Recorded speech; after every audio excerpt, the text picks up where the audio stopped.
আসসালামু আলাইকুম ওরহমতুল্লাহি ওবরকাতুহ। আজকে কিছু খুবই স্পর্শকাতর কিছু কথা বলবো। আশা রাখি সকলে সাথে থাকবেন। কথাগুলো খুবই গুরুত্বপূর্ণ, শুনে যাওয়ার জন্য অনুরোধ রাখছি। কেউ স্কাইপ করে চলে যাবেন না। অবশ্যই আপনার এই কথাগুলো অবশ্যই আপনার কাজ দেবে, অবশ্যই আপনাকে পথ চলতে আপনার সহযোগী হবে। আমরা যখন পৃথিবীতে আমরা সব কিছু নিয়ে পৃথিবী নিয়ে মশগুল হয়ে রয়েছি, এই পৃথিবী নিয়ে আমরা মশগুল থেকে আমরা কে কতটুকু পৃথিবীতে অর্জন করতে পেরেছি। একটি কথা মনে রাখবেন, আল্লাহ পাক রব্বুল আলামিন আমাদের জন্য, বিশেষ করে মুসলমানদের জন্য পরকাল নির্ধারণ করেছেন। পরকালে আপনি দুনিয়ার জমিনে আপনি যা কিছু করবেন, পরকালে তার হিসাব নিকাশ হবে।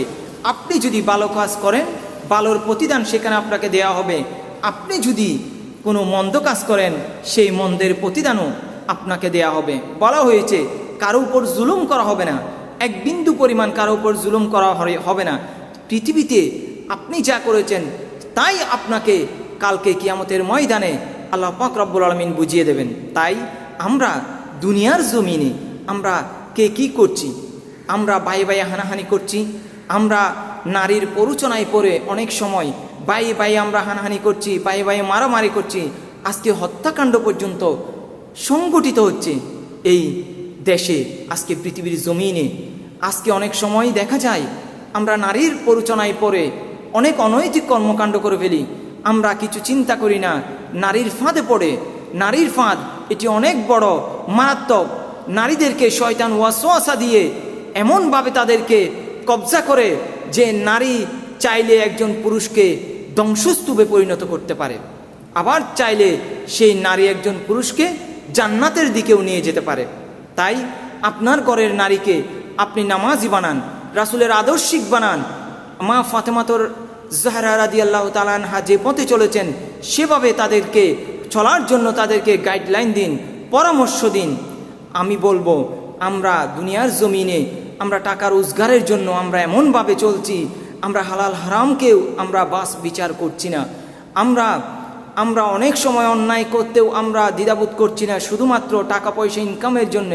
আমরা পাড়া প্রতিবেশীকে আমরা অনেক সময় অনেকভাবে মনে কষ্ট দিচ্ছি, শুধুমাত্র অর্থ ইনকামের জন্য, নিজেদের শক্তি প্রদর্শন করার জন্য। তাই সকলের প্রতি উদাত্ত আহ্বান রাখবো, আপনারা ন্যায়ের পথে আসুন, সত্যের পথে আসুন। আল্লাহ আমাদের উপর 5 ওয়াক্ত নামাজ ফরজ করেছেন, এই নামাজকে আপনি ধারণ করুন। 5 ওয়াক্ত নামাজ জামাতের সাথে পড়ার জন্য আপনি চেষ্টা করুন। দুনিয়ার জমিনে অনেক কিছু রয়েছে, অনেক পথ রয়েছে। আপনি সঠিক সুন্দর যে পথ, সেই পথে আপনি আসার জন্য সকলকে অনুরোধ জানাচ্ছি।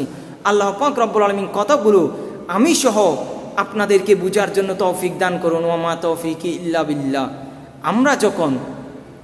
আজরাইল যখন এসে যাবে, তখন আপনি কি করবেন?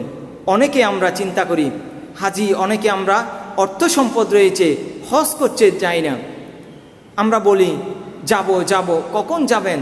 আজরাইল তো আপনাকে বলে আসবে না। আজরাইল যদি চলে আসে, তখন আপনি কোথায় যাবেন? এই সম্পদ আপনাকে কোথায় নিয়ে যাবে? তাই সকলের প্রতি উদাত্ত আহ্বান রাখবো, সময় থাকতে আপনাকে আল্লাহ পাক রব্বুল আলামিন সম্পদ দিয়েছেন, সেই সম্পদ আল্লাহর রাস্তায় ব্যয় করুন। আল্লাহর রাস্তায় ব্যয় করার জন্য আল্লাহ পাক রব্বুল আলামিন আপনাকে সম্পদ দিয়েছে। আল্লাহ পাক রব্বুল আলামিন বলেছেন, কুনতুম খায়রা উম্মতি উখরিজাত লিন-নাসি তা'মুরুনা বিল মারুফি ওয়া তানহাউনা আনিল মুনকার। আল্লাহ বলেন, তোমরাই হচ্ছ শ্রেষ্ঠ উম্মত, তোমাদেরকে সৃষ্টি করা হয়েছে মানব জাতির কল্যাণের জন্য। তোমরা মানুষদেরকে সৎ পথের আদেশ দেবে, অসৎ পথ থেকে মানুষদেরকে বারণ করবে। তাই আল্লাহ আমাদেরকে সৃষ্টি করেছেন শ্রেষ্ঠ উম্মতের, শ্রেষ্ঠ নবীর শ্রেষ্ঠ উম্মত হিসেবে। তাই সকলেই আসুন আমরা সত্য এবং সাম্যের সমাজ নির্মাণ করি। আমরা রাজনৈতিকভাবে, সামাজিকভাবে কেউ আমরা বয়কট না করে আমরা একই সমাজে, একই সাম্যের কোরআন সুন্নাহ ভিত্তিক সমাজ নির্মাণের লক্ষ্যে আমরা কাজ করি।